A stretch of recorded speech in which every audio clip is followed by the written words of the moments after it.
तुझ्या वहिनी फॉर्म भरतायत बारामतीमध्ये निवडणूक राष्ट्रवादी काँग्रेस पक्षाच्या राष्ट्रीय अध्यक्षा तथा उपमुख्यमंत्री आदरणीय सुनेत्रा वहिनी उद्या आपला नामनिर्देशन अर्ज बारामतीमध्ये दाखल करणार आहेत.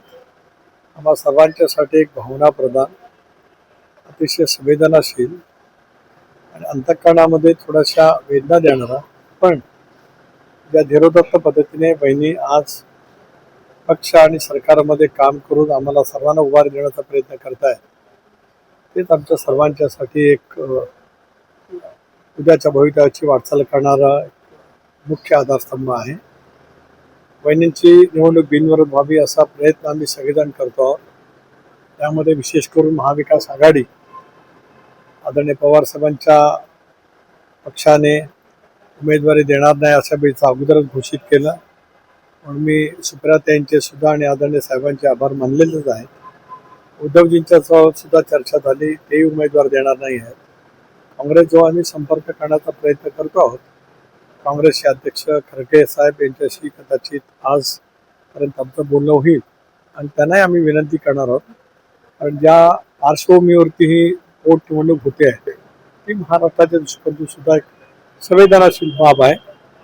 गेले 40 वर्ष महाराष्ट्राच्या राजकारणामध्ये आपल्या कर्तृत्वाचा एक वेगळा ठसा दादांनी जो उमटवला, महाराष्ट्राला गतिमान केलं, विकासाभिमुख केलं आणि सर्वसामान्य माणसाच्या जनतेचा आवाज हा सतत दादांनी त्या ठिकाणी त्याला प्रतिसाद देण्याचा प्रयत्न केला. अशा वेळेला ती निवडणूक बिनविरोध व्हावी अशी आमची सर्वांचीच नम्रतेची विनंती आहे. 17 लोकांनी आतापर्यंत अर्ज भरलेत. लक्ष्मण आके देखील उद्या अर्ज भरण्याची तयारी करत आहेत. त्यांना काय आव्हान असणार आहे? आमचं सर्वांनाच आव्हान आहे की त्या पद्धतीने दादांनी त्यांचं आयुष्य समर्पित भावनेने राज्यासाठी देशासाठी दिलंय, त्यामुळे त्यांच्या अकाली दुर्दैवी निधनाच्या नंतर होणारी निवडणूक बिनविरोध व्हावी असं आमचं सर्वांचंच आग्रह त्या ठिकाणी राहणार. उद्या आदरणीय प्रफुल्लभाई पण येणार आहेत, भुजबळ साहेब आहेत, मंत्रिमंडळातील सर्व सदस्य राष्ट्रवादी काँग्रेस पक्षाचे आहेत. आम्ही आदरणीय देवेंद्रजींनाही विनंती केली, पण त्यांचे पूर्वनियोजित कार्यक्रम आहेत, पण त्यांच्या वतीने सुद्धा कोणी येऊ शकेल. आदरणीय एकनाथ शिंदे साहेबांना विनंती केली, त्यांचे पूर्वनियोजित कार्यक्रम आहेत, पण त्यांच्या वतीने सुद्धा कोणतरी नक्की येऊ शकेल. राष्ट्रवादी काँग्रेस पक्षाच्या सर्वच आमदारांना विधानसभा आणि विधान परिषद यांना आम्ही सर्वांना सूचित केलेलं आहे की त्या सर्वांनीच उद्या नामनिर्देशन भरण्यासाठी त्या ठिकाणी या.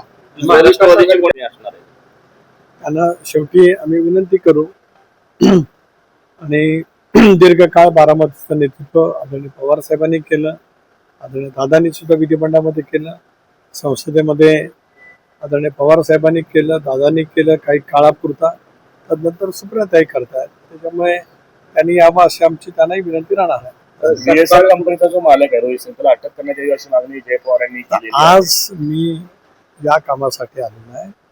जी जय पवारांची मागणी आहे तीच राष्ट्रवादी काँग्रेस पक्षाची मागणी आहे. तपास शीघ्र गतीने व्हावा. ज्या ज्या शंका तपासाच्या बाबतीमध्ये उपस्थित केलेला आहे त्याचाही समावेश तपासाच्या याच्यामध्ये अंतर्भूत करावा. कुणी अनेक लोकप्रतिनिधी या बाबतीमध्ये वेगवेगळ्या शंका उपस्थित केल्या, या साऱ्यांच्या शंकेसह तपास पूर्णपणाने केला जावा. तो लवकरात लवकर अंतिम अहवाल यावा. तो राज्याच्या जनतेपुढे आणि देशाच्या जनतेपुढे सुद्धा यावा. ज्या वेळेला मी संसदेमध्ये जातो त्यावेळेला दादांच्या या अकाली दुर्दैवी निधनाची खूप मोठ्या प्रमाणावरती एक हळ देशपातळीवरच्या वेगवेगळ्या राज्यातल्या खासदारांनी सुद्धा व्यक्त केलेलं आहे. देशाला सुद्धा कळलं पाहिजे की दादांचा अपघात नेमका कशावरून झाला. धन्यवाद. जय पवार यांनी असं विधान केलेलं आहे की प्रत्येक जे प्रकरण महाराष्ट्रात राष्ट्रवादी नेत्यांची नावं येतात. अशोक खरात प्रकरणात शेवटी जय पवार एक तरुण नेते आहे, राष्ट्रवादी काँग्रेस पक्षाचे उद्याचं युवा नेतृत्व आहे, त्यामुळे त्यांनी त्यांच्या भावना प्रकट करणं हे योग्य आहे. त्या ज्या भावना ज्या पद्धतीने ते मांडतायत ते पक्षाच्यासाठी, पक्षाच्या कार्यकर्त्यांच्यासाठी, पक्षाच्या संघटनेसाठी अतिशय योग्य आहे. धन्यवाद.